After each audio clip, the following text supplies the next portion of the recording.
Karen Beatty with americascomedy.com, sitting with the comic Ant. Hi. At Sacramento State. I'm not Karen Beatty. Yeah. At Sacramento State. We're at SacState. So say it right, Karen. Say Sacramento State. No, say Sac. Well, thank you so much for doing this. For sitting in a closet with you. It's a little claustrophobic. It's not bad. Green wall. It's a closet, though. If the viewers really knew the glamour, that's Hollywood. Yeah. That's our lives. So how did you come up with Ant? Like the stage, like was it a stage name or? It's short. It's short and sweet. You know, I was born with a really long name. Yeah. And when my agent said you might want to think about changing the name because it's long and odd sounding, so come up with some names. So I couldn't think of any, and then I went into their office and they said, "Well, we came up with some," and they came up with Cesare. Yeah. Andromeda. They wanted me to be a constellation in space and a female one at that. And Cesar. Why? So I said, you know what? I don't feel those three. Okay, I just don't. I said, how about Ant? And they said, well, why? And I said, well, an ant's like a little tiny thing, and I'm diminutive in stature. And they can lift 150 times their body weight. Yeah. And in the Bible, they're the only thing that survives, along with Cher and the cockroaches. Throw an Aerosmith in. Right? Oh my God, Steven Tyler. He's like those old trees in that Hobbit movie. Right? Yeah.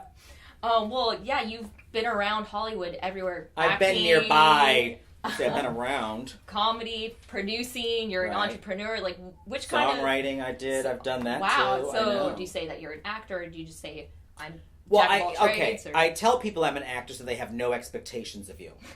Because people really think actors aren't, don't have it together. So if you tell people you're an actor, they go, okay, well, don't call him for a ride if I need it to the airport. And I like that because I don't want to have to be, that person. But I'm an actor, I think. Actor-producer now, probably, more than anything else. Well, you came from flight attending, which is just I came from being a flight attendant. I worked for a big airline, although I got sued. So I can't tell you their name, but their initials were TWA. Yeah. Any crazy stories with passengers or? Oh, I would have all. I mean, people. I would walk down the aisle, grab my arm as I'm walking down the aisle, right? And I would, and I would keep walking. When my supervisor changed, she retired, and then I got a new supervisor. She pulled out my file, and it was this thick, and she goes, wow, I can't wait to read all these great letters that you've... And I said, don't read those letters. I go, there's probably one good letter in there. And I probably wrote it myself. And then Wonder Woman got me fired. Really? Yeah, television's Wonder Woman. Her husband and her were getting on one of my flights, and it was during the big BCCI banking scandal. Oh, and she's married... Her husband's a senator. So he was being implicated. So I saw that story that morning on the news. I go to check in for my flight. There they are on my flight. So as a joke... Just a joke. I put their drinks down. 8 in the morning, they're having cocktails. I put their drinks down and I go, so what'd you do with all those old people's money? As a joke. I thought that's funny, right? Everybody else did. They pretended to sleep the rest of the flight. I swear to God, they were like this. And I went, at the end, I was like, I know you're faking. And I don't care. You're not going to get the muffin now. Yeah. So they sent a letter through the system and she threatened to bankrupt the airline using her celebrity, and I went, she's selling contact lenses. Yeah. Right? What celebrity, right? And then she even referenced the Emancipation Proclamation, 8-page letter, right? I'm not even black, okay? So the airline fired me, and my union rep said, and I quote, I said, am I going to get my job back? I mean, we're union, you're supposed to fight for me, right? And we're all going to strike if I don't get my job back. And he goes, honey, you dissed Wonder Woman. They ain't half for you. So, and that was that. I lost my job, and the union never even fought for me. They didn't even pick up the phone. They were like, you just Wonder Woman.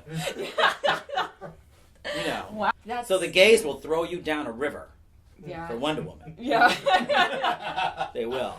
It's like, was there anything you kind of wanted to do? I would say that I want to do a children's show, and I want to do a soap opera where I play the villain.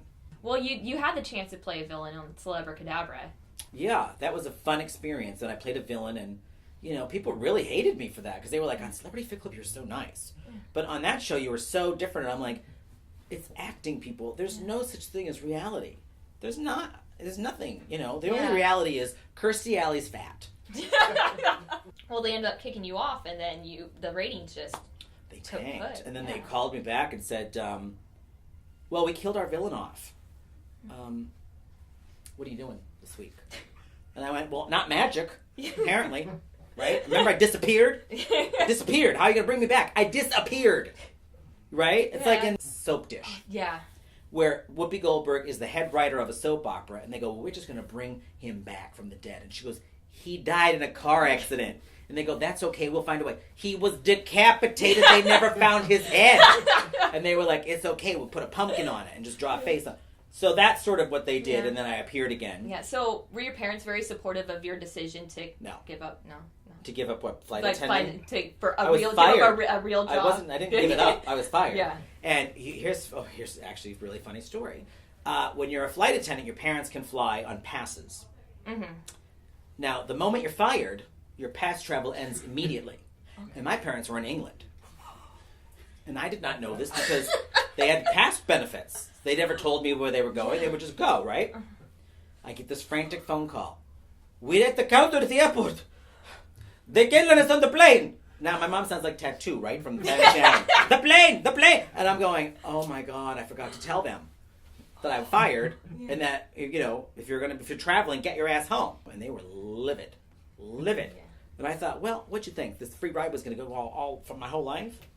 Right? Yeah. No. I said, why don't you just walk home? Because it's the ocean.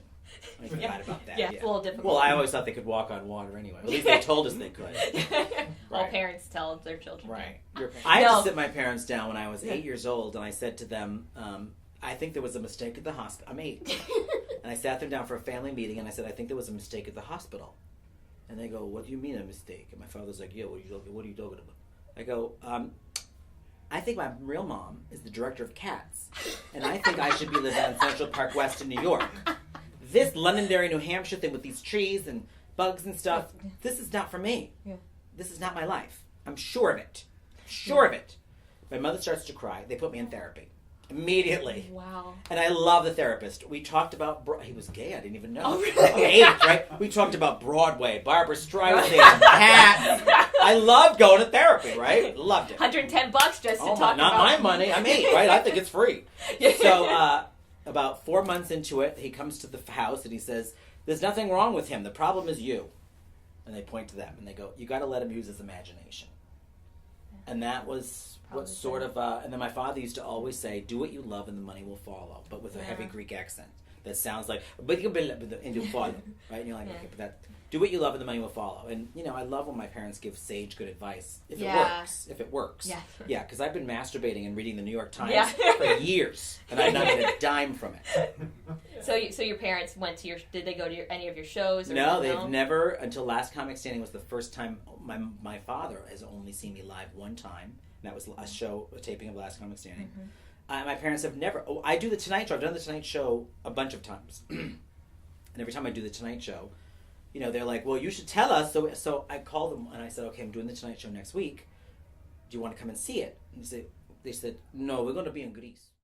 Any message to the aspiring comics out there or any word of advice?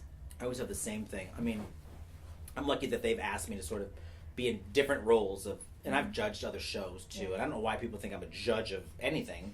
I think it's just because I'm brutally honest. And I'll tell you, if I love you, I tell you. And I gush, and my mind cannot be changed. And if I dislike what you did, it's not personal, it's just, I thought the choice was bad, or the choice wasn't thought all the way through, or the material just wasn't there. So, but the advice I have to everybody in this business is, if you live in plan B, you will never have a plan A. So if you are ever in plan B, and think about your life right now, you will never be in plan A. The pie is big enough for everybody. Everybody will have their moment. Everybody does. I've had mine. I'm having mine. I'm the short, fat, little Greek gay boy who was supposed to die of AIDS and have nothing. Because that's what they told me. I didn't quit. I didn't believe them, and neither should you. Whatever it is. So whatever it is that you think other people make fun of you about, or that you hate about yourself, will end up probably being your biggest strength, and probably be the one thing that you'll be able to hang your hat on. And I see it all the time. So that would be the advice I have, is don't quit.